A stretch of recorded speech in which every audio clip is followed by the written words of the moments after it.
안녕하십니까. 호크로 투자하는 쇼킹 부동산입니다. 최악의 시나리오 다가온다 시작해보겠습니다. 영상 전에 구독과 알람 설정 부탁드리겠습니다.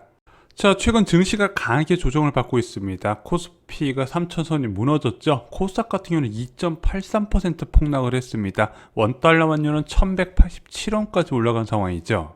자, 최근 증시 부진에는 여러 가지 원인이 있습니다. 중국의 헝다그룹 부도 우려, 그에 따라서 중국 경제 경착륙 우려가 커지고 있죠. 왜? 중국 경제 비중에서 중국 부동산 시장을 빼놓을 수가 없는데, 이 헝다그룹 부도 사태로 중국의 막대한 부동산 거품이 붕괴가 될 것이고, 부동산 산업뿐만 아니라 금융시장까지 초토화될 것이다, 이런 우려가 나오고 있다는 거죠.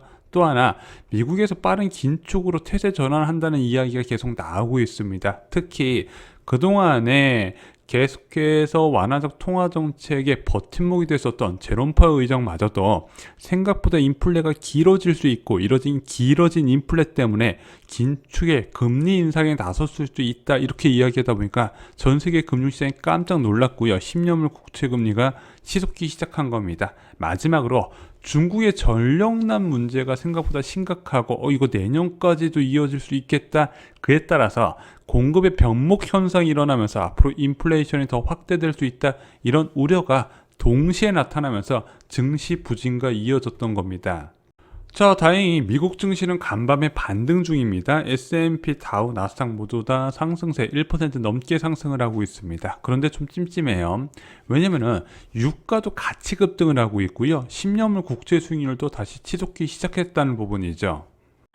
자, 현재 증시의 불안한 모습을 요약드리면요. 먼저 코로나19 사태의 투자나 인력 이동 제한으로 생산량이 정체가 됐습니다. 자, 그런데 코로나19 상황이 컨트롤되면서 상품 수요가 크게 늘어났어요. 이 과정에서 원자재와 해상 운임비 등의 가격이 급등을 하기 시작합니다. 그러면서 주요 국가의 인플레이션과 조기 긴축을 초래한다는 거죠.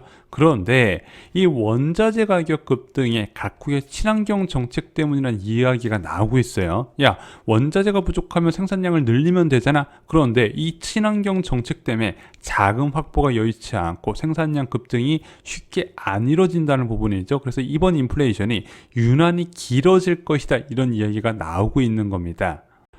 IMF 총재는 세계 경제 성장률 하향 조정을 시사를 했습니다. 올해 초에 세계 경제 성장률 전망치를 5.5%로 잡았다가 올해 4월에 6%로 상향 조정했었거든요. 그런데 10월 달 되니까 이 6% 달성 불투명하다, 이런 이야기를 한 겁니다.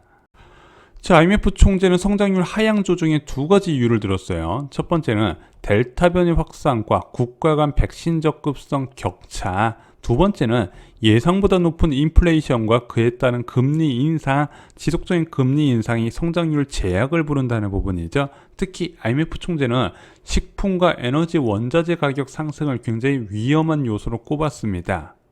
자, 요즘 에너지 가격 이야기 많이 나오죠. 9월 말부터 에너지 가격 급등세가 심상치 않습니다. 제일 먼저 천연가스 가격이 워낙 크게 급등을 했잖아요. 그러다 보니까 그 대체제인 원유 가격까지도 같이 동반 급등하는 모습이 나타나고 있습니다. 조만간 WTI 기준으로 80달러 톤 찍을 것 같아요.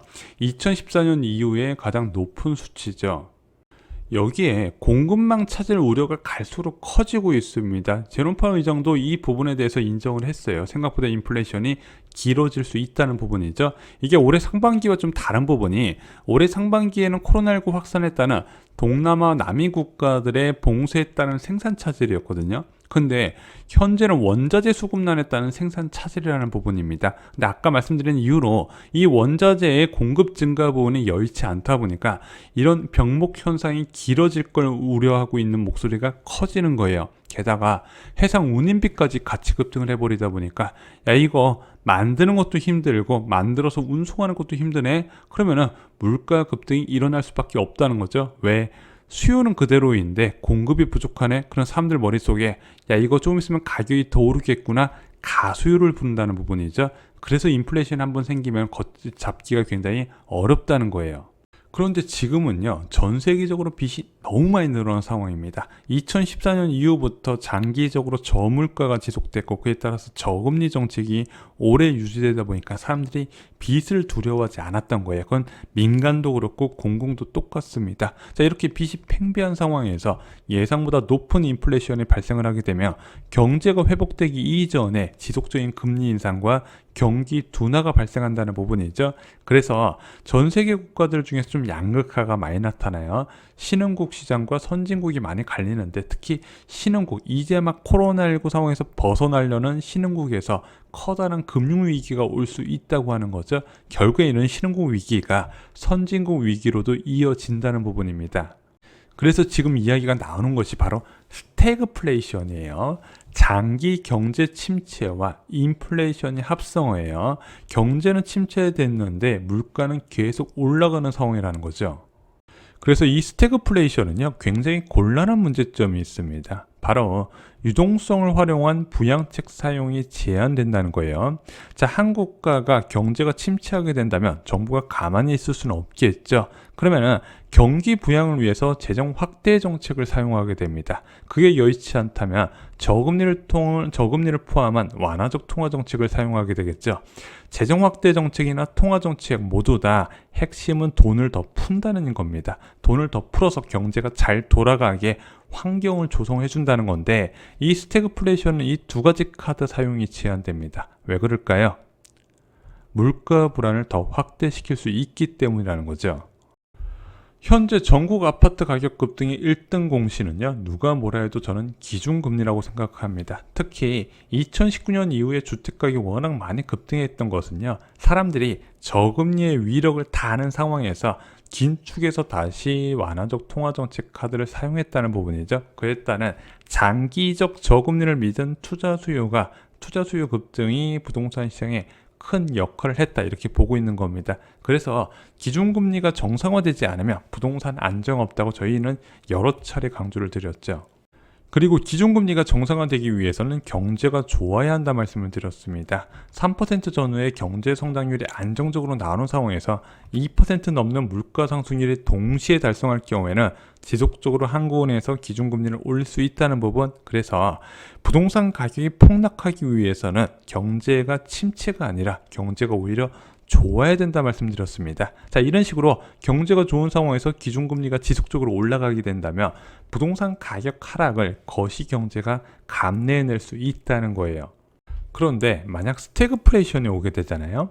물가 불안을 잡기 위해서 한국은행은 지속적으로 금리를 올릴 수밖에 없습니다. 경제가 좋지 않은 상황에도 불구하고 올릴 수밖에 없다는 거예요. 자, 한국 같은 신흥국에서는요, 이런 물가 불안을 잡는 것이 최우선이 될 수밖에 없습니다. 왜? 환율과 밀접하게 연관되어 있기 때문이죠. 이것이 미국이나 유럽 같은 기축국가와 다른 부분이에요. 자, 그러면 이렇게 지속적으로 금리를 올리게 되면 기업들의 실적이 악화가 될 수밖에 없겠죠. 왜? 경제가 좋은 환경이 아니라 안 좋아진 환경에서 금리가 올라가기 때문입니다. 투자는 줄어들 것이고 고용도 축소가 되면서 내수 시장도 침체를 겪을 수밖에 없게 되겠죠. 그러면은 결국에는 금융기관의 부실채권 급등으로 일어날 수밖에 없다는 겁니다. 문제는 이런 최악의 상황에서도 정부나 한국은행이 마땅히 쓸 카드가 없다는 거죠.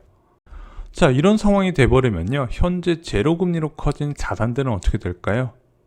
주식, 채권, 부동산 등 어떻게 될까요? 초토화가 되겠죠. 왜? 경제가 좋으면서 금리 인상에도 힘든데 경제가 안 좋아진 상황에서 금리까지 빠르게 올라가다 보니까 버틸 수가 없는 겁니다.